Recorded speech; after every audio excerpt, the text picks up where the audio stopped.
भारत माता की, भारत माता की, ભારત માતા કી.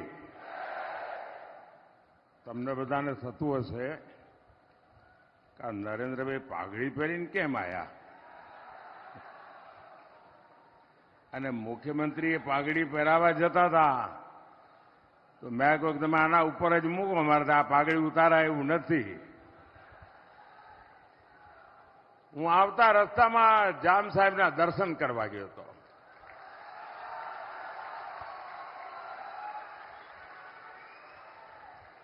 અને મારું સૌભાગ્ય છે કે મારા ઉપર એમનો ખૂબ અનન્ય પ્રેમ રહ્યો છે. સમગ્ર પરિવારનો અનન્ય પ્રેમ રહ્યો છે. અને જામ સાહેબ પાઘડી પહેરાવે પછી તો કઈ બાકી જ ના રે ભાઈ. અને એટલે મેં કહું મારે માટે તો જામ સાહેબની આ પાઘડી મોટો પ્રસાદ છે. અને જામનગર સાથેનો મારા નાતાની અનેક વિશેષતાઓ રહેલી છે.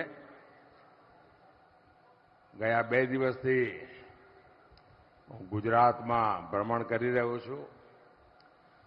આમ તો કઈ ગુજરાતમાં વોટ માંગવા ના આવવાનું હોય.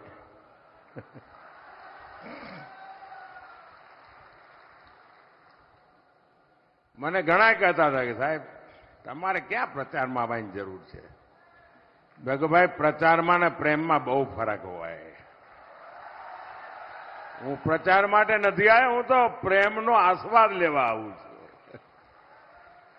ગુજરાતની ધરતીએ જે પ્રેમ આપ્યો છે, તે આશીર્વાદ આપ્યા છે, એ તો મોટી મૂડી છે.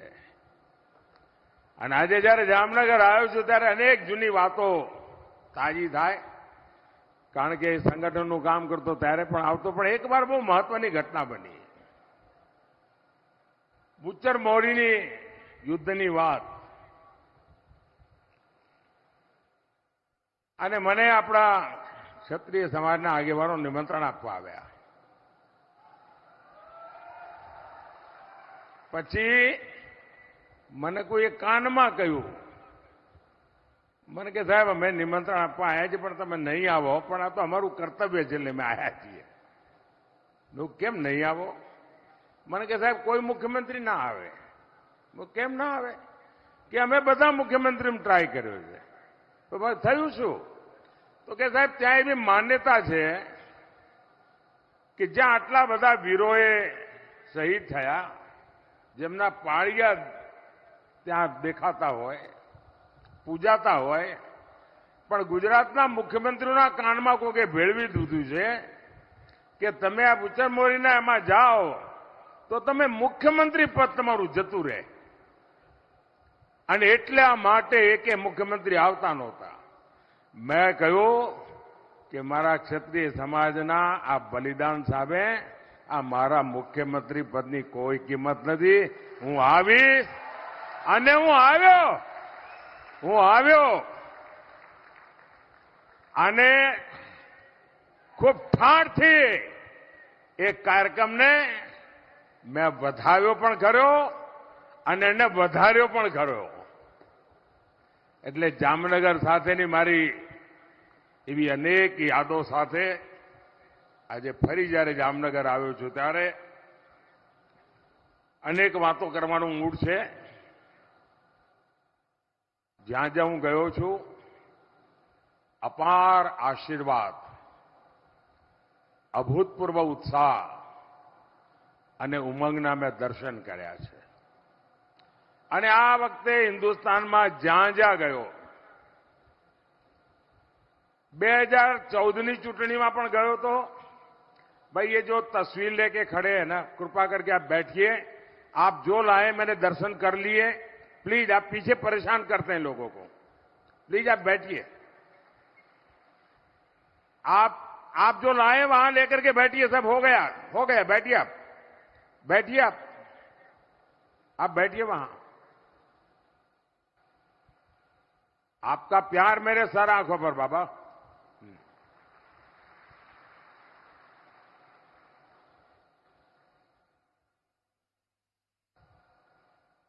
અને ગુજરાત હોય કે તમિલનાડુ હોય કે કાશ્મીર કન્યાકુમારી હોય કે આસામ હોય, જ્યાં જ્યાં ગયો મેં આવો ઉત્સાહ, આવો ઉમંગ અને આટલો બધો વિશ્વાસ અને કમિટમેન્ટ ન 2014માં જોયું છે, ન 2019માં જોયું છે, જે હું 2024માં જોઈ રહ્યો છું.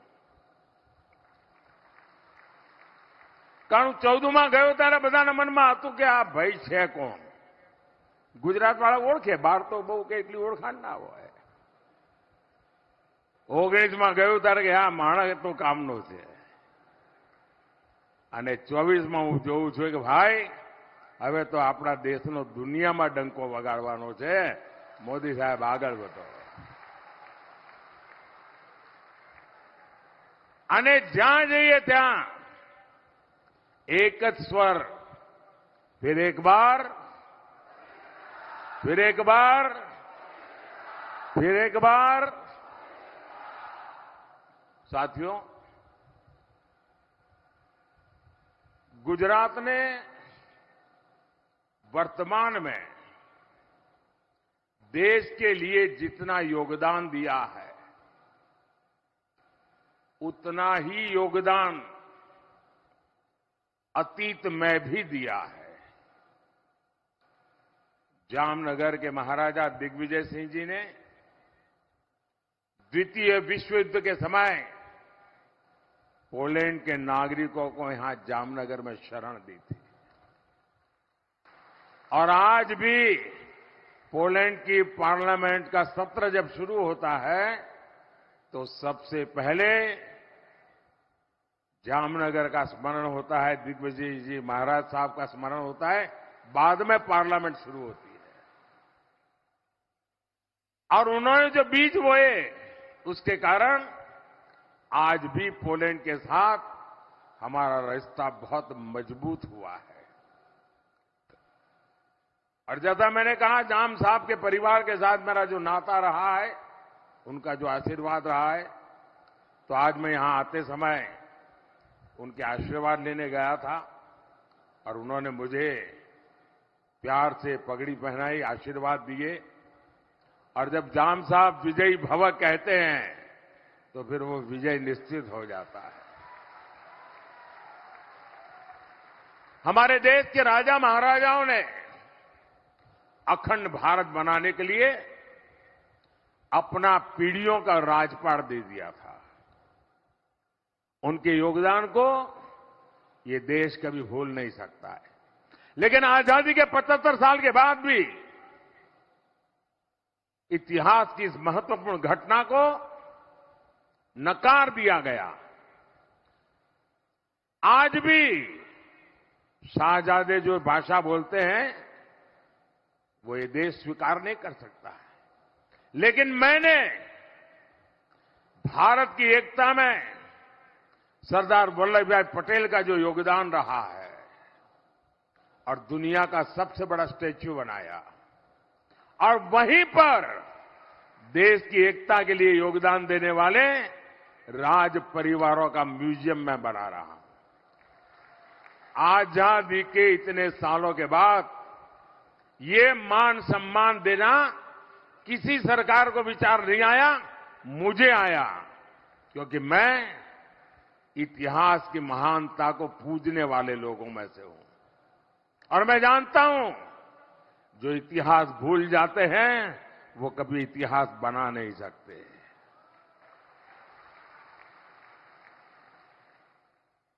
साथियों, कुप्रचार से शुरू हुई कांग्रेस की राजनीति आज कुंठा गर्त में गिर चुकी है.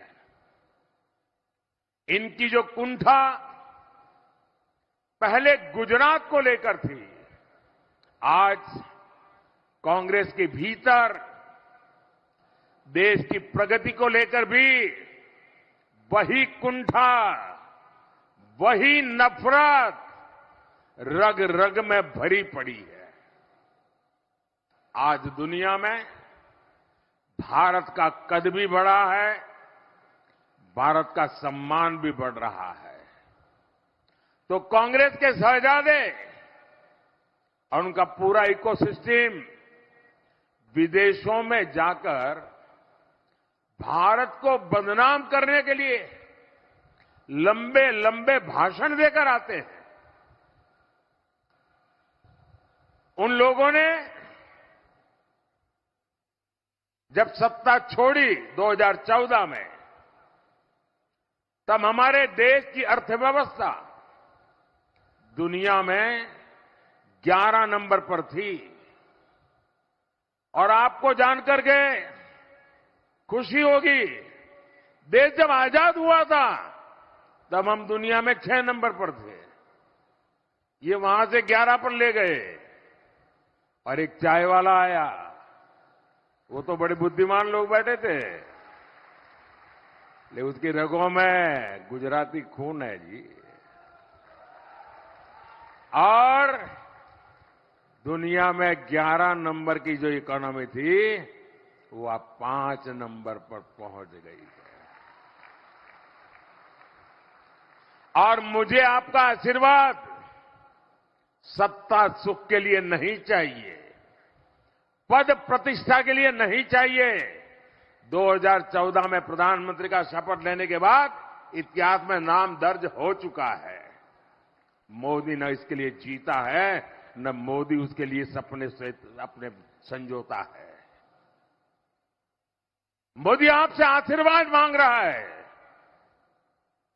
मन में एक संकल्प है, उस संकल्प को मुझे ये तीसरे टर्म में पूरा करना है।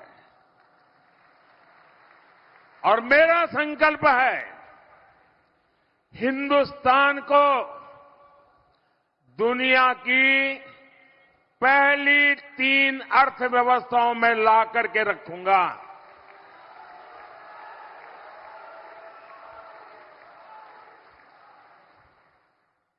और आप कल्पना कर सकते हैं, जब विश्व में तीसरे नंबर की अर्थव्यवस्था हिंदुस्तान बनता है, तो दुनिया के लिए भारत का नजरिया कितना बदलेगा। भारत की आवश्यकताओं की पूर्ति, भारत की आकांक्षाओं की पूर्ति, भारत के नौजवानों के सपनों को साकार करने का सामर्थ्य हिंदुस्तान का अपना होगा। भारत आत्मनिर्भर होगा। हिंदुस्तान को दुनिया में कभी भी किसी के पास हाथ फैलाने की जरूरत नहीं पड़ेगी। ऐसा हिंदुस्तान बनाने के लिए मुझे आशीर्वाद चाहिए साथियों। कांग्रेस के बड़े बड़े विद्वान देश की प्रगति को नीचा दिखाने के लिए कहते हैं कि तीसरे नंबर की इकोनॉमी बनने के लिए करने की क्या जरूरत है, सोते रहो भाई। जो लोग हर चीज का सॉल्यूशन खटाखट करके गरीबी दूर होगी कहते हैं, एक झटके में बोले गरीबी दूर होगी। जो खटाकर और कटाकट में ही जो फंसे पड़े हैं, उनको समस्याओं से, चुनौतियों से कैसे टकराना, समस्याओं का कैसे समाधान कहना, चुनौतियों को कैसे परास्त करना, ये शायद कभी सोचा भी नहीं होगा। साथियों, नीति क्या होती है, निर्णय क्या होते हैं, और जब नीयत साफ होती है ना, तो नतीजे भी तो शानदार होते हैं। साथियों, कांग्रेस का जहर इतना बढ़ चुका है, इतना बढ़ चुका है, पता नहीं 4 जून आते आते ये विष कहां कहां फैल जाएगा। जब कांग्रेस का मैनिफेस्टो आया, तब मैंने देश को चेताया था। खास करके देश में जो विचारक वर्ग है, उनको मैंने इशारा किया था कि कांग्रेस का मैनिफेस्टो देश के लिए खतरे की घंटी है। और मैंने साफ साफ कहा था कि मैं कांग्रेस के मैनिफेस्टो में मुस्लिम लीग की छाप देख रहा हूं। तो कुछ लोगों को शायद लगा होगा ये तो एक पॉलिटिकल स्टेटमेंट है,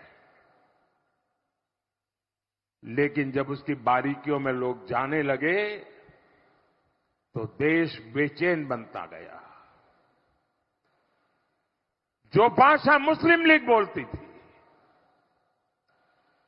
देश के आजादी के पहले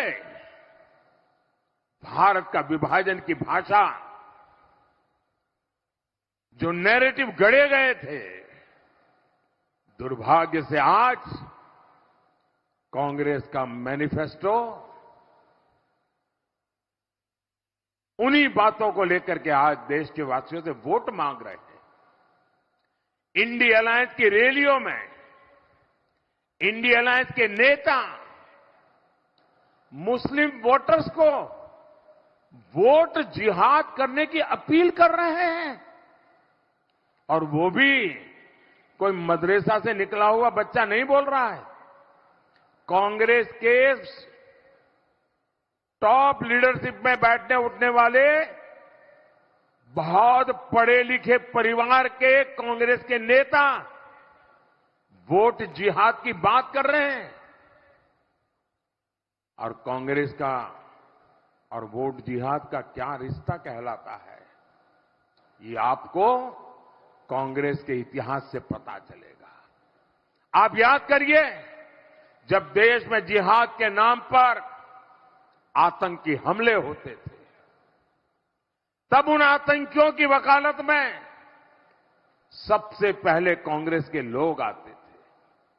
कश्मीर में अलगाववादी जिहादियों की मेजबानी तब के प्रधानमंत्री करते थे, तस्वीरें मौजूद है। मुंबई में आतंकी हमला हुआ 26/11 को, उसमें कसाब और दूसरे आतंकियों को बचाने के लिए कांग्रेस के नेता आगे आए। मुंबई आतंकी हमले के जिहादियों को बचाने के लिए किताबें लिखी गई, कांग्रेस नेताओं ने उसे रिलीज किया। दिल्ली में बाटला हाउस एनकाउंटर में जिहादी आतंकवादी मारे गए तो कांग्रेस की मैडम, उनके आंखों में आंसू बह रहे थे, रुकते नहीं थे। ये कांग्रेस के नेता कह रहे।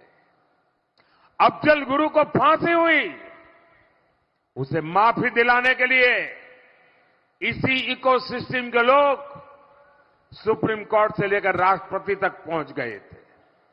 और अब ये लोग देश में वोट जिहाद करने का नारा लगा रहे हैं। साथियों, कांग्रेस पार्टी इस समय 2 रणनीतियों पर चुनाव लड़ रही है। पहला, जाति के नाम पर समाज को बांटना। दूसरा, तुष्टीकरण के जरिए अपनी वोट बैंक को एकजुट करना। इसलिए कांग्रेस पार्टी ने पहले दलित, आदिवासी और पिछड़ा वर्ग के आरक्षण को लेकर झूठी, 100% झूठी अफवाहें फैलाना, चारों तरफ चू चू चू करना शुरू कर दिया। इसे चुनाव का एजेंडा बनाने की कोशिश की। और अब कांग्रेस आरक्षण के खिलाफ अपने असली मकसद में जुट गई है। Congress party SC, ST, OBC का आरक्षण उनसे छीनकर, उसमें से हिस्सा लेकर एससी, एसटी, ओबीसी समुदाय को अन्याय करके धर्म के आधार पर आरक्षण के लिए संविधान परिवर्तित करना और मुसलमानों को आरक्षण देना, इसके लिए तैयारी कर रहे हैं। कर्नाटका में कांग्रेस ने क्या किया? रातों रात फतवा जारी किया। एक हुक्म निकाला और कर्नाटका के जितने मुस्लिम समाज के लोग हैं उन सबको रातों रात ओबीसी घोषित कर दिया। सब मुसलमान ओबीसी। कर्नाटका में जो संविधान के द्वारा 27% रिजर्वेशन ओबीसी समाज को मिला था, रातों रात उसमें डाका डाला और ओबीसी समाज का जो हिस्सा था वो लूट लिया धर्म के आधार पर आरक्षण देकर के। और जब देश का संविधान बना था, महीनों तक चर्चा हुई थी। देश के उस जमाने के कांग्रेस के आजादी के आंदोलन के दिग्गज नेताओं ने संविधान बनाया, विचार विमर्श किया और उसमें कोई आरएसएस बीजेपी वाला नहीं था। देश के गणमान्य विद्वान थे, बाबा साहब आंबेडकर थे और उन्होंने चर्चा करके तय किया कि भारत जैसे देश में धर्म के आधार पर आरक्षण नहीं दिया जा सकता। बाबा साहब आंबेडकर ने विस्तार से कहा कि धर्म के नाम पर आरक्षण देश के लिए कितना बड़ा खतरा पैदा करेगा। बाबा साहब आंबेडकर ने साफ साफ इनकार कर दिया और देश का जो संविधान बना वो संविधान धर्म के आधार पर आरक्षण के लिए मनाही करता है। दलित, आदिवासी, ओबीसी, संविधान उसके लिए परमिशन देता है। लेकिन कांग्रेस पार्टी धर्म के आधार पर आरक्षण की बात लेकर के अपनी वोट बैंक मजबूत करना चाहती है। और जब मैं कांग्रेस के इन पापों को पर्दाफाश किया और मैं पिछले 9 दिन से मांग कर रहा हूं कि कांग्रेस पार्टी मुझे जवाब दे, मैंने उनको चुनौती दी है। 9 दिन हो गए, कांग्रेस ने मेरी 3 चुनौतियां हैं, उस पर कोई जवाब नहीं दिया। और मैं लगातार कह रहा हूं, मैं एक बार फिर मीडिया को भी जगाना चाहता हूं, देशवासियों को भी जगाना चाहता हूं। एक बहुत बड़े खतरे की तरफ ये लोग ले जा रहे हैं, इसलिए मैं जगाना चाहता हूं। और मेरी 3 चैलेंज क्या है? मेरा पहला चैलेंज है, क्या कांग्रेस ये लिख करके देश को देगी कि वो संविधान बदलकर धर्म के आधार पर मुसलमानों को आरक्षण नहीं देंगे? लिख करके दो। दूसरा, धर्म के आधार पर आरक्षण देकर दलित, आदिवासी, बख्शीपंथ, ओबीसी का हक नहीं मारा जाएगा। क्या कांग्रेस ये लिख करके देगी? तीसरा चैलेंज, क्या कांग्रेस ये लिख कर देगी कि उनकी जो राज्य सरकारें हैं, उनके जो चट्टे बट्टों की सरकारें हैं, वे ओबीसी कोटा में डाका डाल करके मुसलमानों को शामिल करने का हिडन एजेंडा नहीं चलाएंगे? इसकी गारंटी देते हैं क्या? चुप है, मतलब उनके दिमाग में, उनकी सोच में कोई खोट है। अब मुझे जामनगर के लोग बताइए, देश पर इतना बड़ा खतरा मंडरा रहा हो, क्या मोदी चुप रह सकता है? क्या मोदी देश को फिर से बांटने दे सकता है? साथियों, मैं आज जामनगर की धरती से देशवासियों को विश्वास दिलाता हूं और कांग्रेस के चट्टे बट्टे सबको कहना चाहता हूं, जब तक मोदी जिंदा है, जब तक मोदी जिंदा है, इस देश को फिर से धर्म के आधार पर मैं बांटने नहीं दूंगा।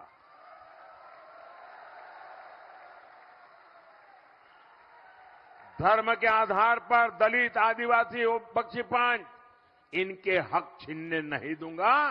ये जिंदा हूं तब तक मैं लड़ता रहूंगा।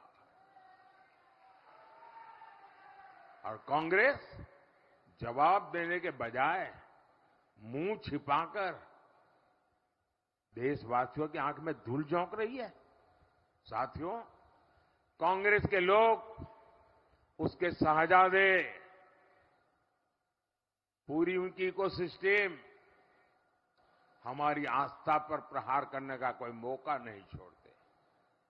आपको याद होगा, कुछ समय पहले मैं विकास कार्यों के एक काम को करने के लिए द्वारिका आया था। द्वारिकाधीश के दर्शन के बाद मैं समुद्र के नीचे उस द्वारिका के दर्शन करने गया जिसका वर्णन हमारे धर्म ग्रंथों में आता है। मैंने समुद्र के भीतर कुछ देर ध्यान और पूजन भी किया। कांग्रेस के शहजादे को उससे भी तकलीफ है और मैं तो हैरान हूं। उत्तर प्रदेश में, बिहार में जो अपने आप को यदुवंशी कहते हैं, वो उनके साथ बैठे हैं जो श्री कृष्ण की द्वारिका को नकार देते हैं और जो शहजादा श्री कृष्ण की द्वारिका में पूजा अगर हो तो उसका मजाक उड़ाता है। उन्होंने कहा कि समुद्र के भीतर पूजा के लिए कुछ नहीं है। अरे जिसको मिनिमम नॉलेज नहीं है, ऐसे लोगों से क्या करना है? आप मुझे बताइए, इनकी हिम्मत है कि किसी दूसरे मजहब के बारे में ऐसी बात कर दे? ये किसी दूसरे की मजहब की बातों को झूठा कह सकते, उसके मजाक उड़ा सकते हैं? ये राम मंदिर का बहिष्कार करते हैं, द्वारका को झूठा बताते हैं, हिंदू धर्म की शक्ति ऐलान कर दिया। हिंदू धर्म में जो शक्ति की कल्पना है, मैं उस शक्ति का विनाश कर दूंगा। क्या इस देश में कोई शक्ति के विनाश की कल्पना कर सकता है क्या? हम शक्ति के उपासक हैं जी। ये कांग्रेस का चरित्र है। अभी तो उन्होंने कह दिया शिव और राम का भी झगड़ा करा दूंगा। उन्होंने ये भी कह दिया कि हम राम को पराजित करेंगे। क्या हो गया है कांग्रेस को? और इसलिए मैं कह रहा हूं, कांग्रेस से बहुत सावधान रहने की जरूरत है। अब मुझे बताइए भाई, किसी के भी मन में किसी कारण से राजी नाराजी हो सकती है, लेकिन उसके लिए कांग्रेस को वोट देने की चर्चा कोई करे तो मैं जरा पूछना चाहता हूं कि भाई किसी को भारत में सरकार बनानी है तो उस पार्टी को कम से कम 272 सीट तो जीतनी पड़ती है कि नहीं जीतनी पड़ती? जरा बताइए ना। 272। अब भाजपा के सिवाय इस देश में एक भी पार्टी 270 सीट पर चुनाव नहीं लड़ रही है। और चुनाव ही नहीं लड़ रहे हो और आप प्रधानमंत्री बनना। अब मुझे आप पर पूछना है, मुझे गुजरात के नागरिकों को, देश के नागरिकों को पूछना है कि जो 272 सीट पर चुनाव नहीं लड़ रहे जी, उसको वोट देकर के वोट क्यों बर्बाद कर रहे हो रे? कोई लॉजिक है क्या? और आपको क्या पड़ी है कि वोट देने का सोच रहे हो? खुद कांग्रेस का शाही परिवार जो दिल्ली में रहता है, वो खुद इस बार कांग्रेस को वोट नहीं देने वाला है। अब आपको आश्चर्य होगा, ये सच्चाई है, क्योंकि जहां वो रहते हैं ना, जहां उनका वोट है, वहां कांग्रेस का उम्मीदवार ही नहीं है। यहां हमारे अहमद भाई का परिवार, अहमद भाई कांग्रेस का बहुत बड़े नेता रहे, वो परिवार भी इस बार कांग्रेस को वोट नहीं दे पाएगा। वहां भी कांग्रेस का उम्मीदवार नहीं है, भरूच में। भावनगर में उनके एक बहुत बड़े नेता बड़बोले रहते हैं, अगर वोट उनका भावनगर में है तो वो भी कांग्रेस को वोट नहीं दे पाएंगे। जिस कांग्रेस के नेता कांग्रेस को वोट नहीं दे रहे, देशवासियों को क्या जरूरत है भाई उसको वोट दे करके वोट बगाड़ दे की?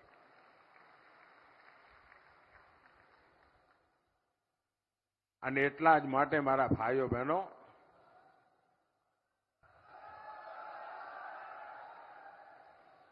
આજે હું જ્યારે જામનગરની ધરતી પર આશીર્વાદ લેવા આવું છું ત્યારે આ સમયગાળા તમે જુઓ. હું જ્યારે ગુજરાતમાં હતો ત્યારે પાણી તરફ આપણે ખૂબ મોટી શક્તિ લગાવી. આજે પૂરા ક્ષેત્રમાં આપણે કનેક્ટિવિટી માટે અભૂતપૂર્વ વિકાસ કરી રહ્યા છીએ. અમૃતસર, બઠિંડા, જામનગર કોરિડોર 80,000 કરોડ રૂપિયા. આપ વિચાર કરો કેટલી મોટી તાકાત ઉભી થવાની છે. ધોરાજી, જામકંડોરણા, કાલાવાડ સેક્શનનું ચૌડીકરણ, રસ્તો પહોળો થઈ રહ્યો છે. અહીંયા દ્વારકામાં સુદર્શન સેતુ. હવે સુદર્શન સેતુ જોવા માટે ટુરિસ્ટો આવવા માંડે અલગથી. નહીં તો પહેલા બેટ દ્વારકા જવું હોય તો તકલીફ પડતી હતી ભાઈ, રાહ જોવી પડતી હતી. અને દરિયો ગાંડો થયો હોય તો પાછું 2 દાડા રોકાઈ જવું પડે. આજે સુદર્શન સેતુ એક નજરાણું બની ગયો. જામનગર, અમદાવાદ વંદે ભારત ટ્રેન. બાબા, પ્રવાસ ના કરવો તો સ્ટેશન પર લોકો ટ્રેન જોવા જાય છે, ટ્રેન જોડે ફોટો પડાવે છે. આઝાદીના 75 વર્ષ પછી લાલ ડબ્બામાંથી ખૂબસૂરત ટ્રેન જોવા મળી ભાઈઓ. અમૃત યોજના અંતર્ગત જામનગર રેલવે સ્ટેશનનું આધુનિકરણ થઈ રહ્યું છે. અને આધુનિકરણ એટલે તમે એરપોર્ટને ભૂલી જાઓ ને એવા રેલવે સ્ટેશન બનાવવાના છે મારે. આપણા જામનગરમાં ઔદ્યોગિક વિકાસ, મને યાદ છે મેં જ્યારે એકવાર નવો મુખ્યમંત્રી બન્યો હતો, જામનગરમાં ચૂંટણી લડતો હતો. મારી જિંદગીની પહેલી શરૂઆત સૌરાષ્ટ્રમાંથી થઈ. પહેલી વાર જનપ્રતિનિધિ બનવાની શરૂઆત સૌરાષ્ટ્રની ધરતીએ મને આશીર્વાદ આપ્યા અને ત્યાંથી આ યાત્રા શરૂ થઈ. એ વખતે મેં કહ્યું હતું કે રાજકોટ, મોરબી અને જામનગર આ એક એવો ત્રિકોણ છે કે જેનામાં મિની જાપાન રીતે ડેવલપ થવાની તાકાત છે. અને એ વખતે મારી બહુ ઠેકડી ઉડાવવામાં આવી હતી. મીડિયાવાળા બી મારા વાળ નોચી લેતા હતા. અને આજે તમે જોઈ રહ્યા છો જે રીતે એક જમાનામાં ગુજરાત આપણું આ એગ્રીકલ્ચરમાં હાલત બહુ ખરાબ હતી કે 10 વર્ષમાં 7 વર્ષ દુષ્કાળ રહેતો હતો. આજે એગ્રીકલ્ચરમાં લગાતાર 8 થી 10% ગ્રોથ સાથે આપણે આગળ વધી રહ્યા છીએ. કારણ આપણે પાણી પર ધ્યાન કેન્દ્રિત કર્યું. આપણા ગુજરાતની ઓળખ શું હતી? દલાલી કરવાની. એટલે એક જગ્યાએ માલ લેવાનો, બીજી જગ્યાએ વેચવાનો અને વચ્ચે જે 2-5 પૈસા મળે એનાથી ગુજારો કરવાનો. વેપાર નાનો મોટા ચલાવીને આપણે ગુજરાન કરતા હતા. કારણ આપણી પાસે કોઈ મિનરલ્સ નહીં. મોટું મિનરલ જે કોઈ આપણી પાસે મીઠું, એનાથી આગળ કાંઈ નહીં. અને એમાંથી આજે ગુજરાત ઔદ્યોગિક રાજ્ય બની ગયું. અને દોસ્તો, આવનારા દિવસો સ્વર્ણ અક્ષરે લખી રાખજો. તમે જુઓ કેવું આમ લાઈન બંધ પડ્યું છે. અહીંયા બ્રાસપાટ વગેરેનું છે તો છે જ, પરંતુ વિમાન ગુજરાતમાં બનવાના, ઇલેક્ટ્રિક વ્હીકલ ગુજરાતમાં બનવાના. દુનિયાના 4 જ 5 દેશ છે જ્યાં સેમિકન્ડક્ટર છે.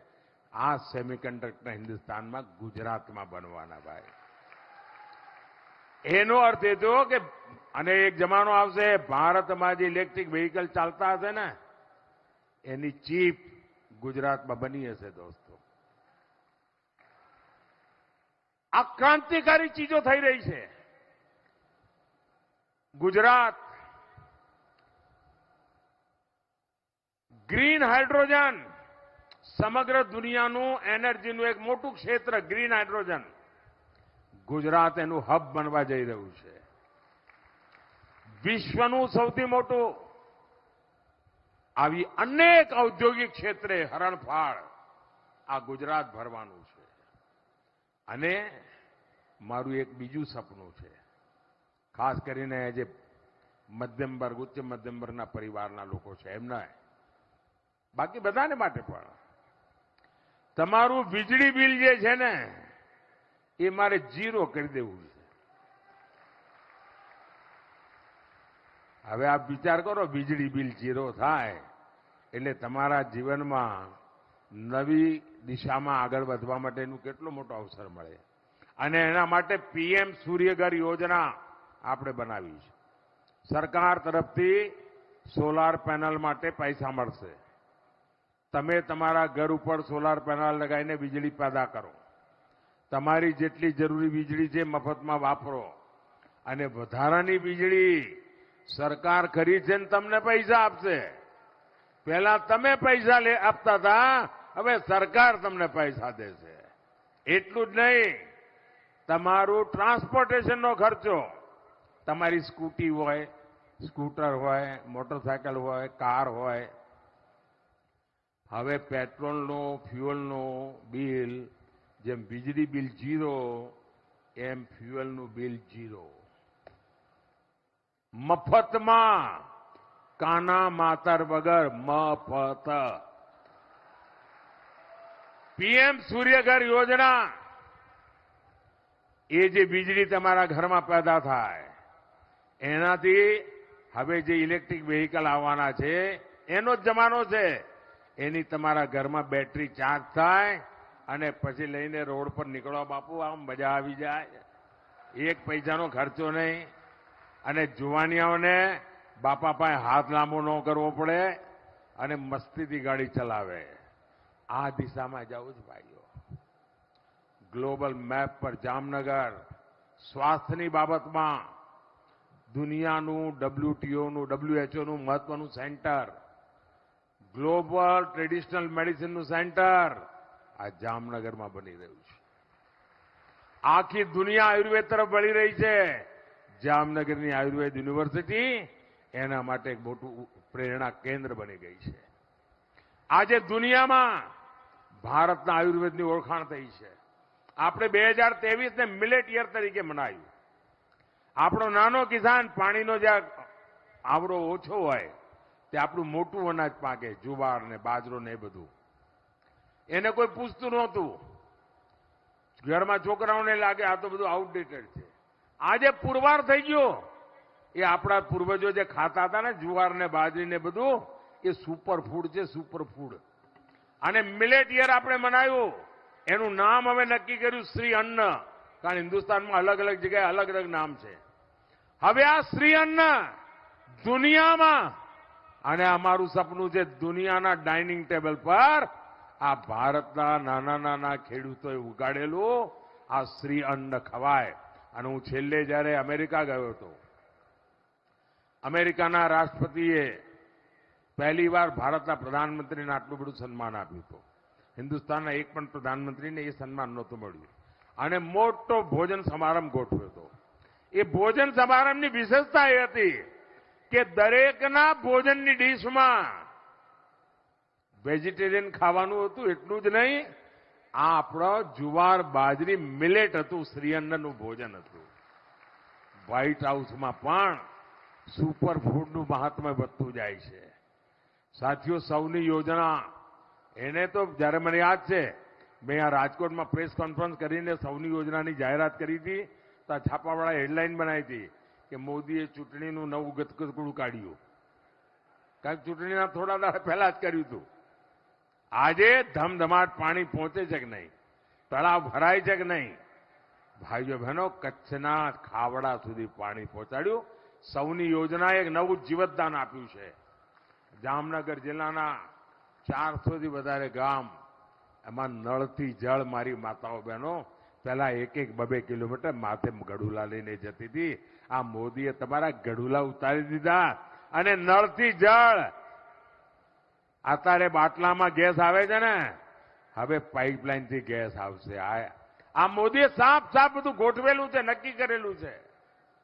ડિફેન્સના બાબતમાં અહીંયા મોટો આપણો બેઝ છે. ડિફેન્સના ક્ષેત્રમાં આપણે આત્મનિર્ભર થઈ રહ્યા છે. અનેક ક્ષેત્રોમાં આગળ વધી રહ્યા છે.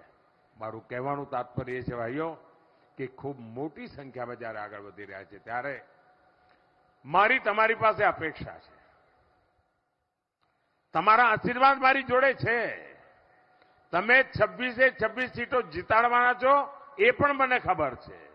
તમને પણ ખબર છે કે મોદી તો આપણા ઘરનું છોકરું છે, એની જોડે તો આપણે ઉભા જ રહેવું પડે. તમને ખબર છે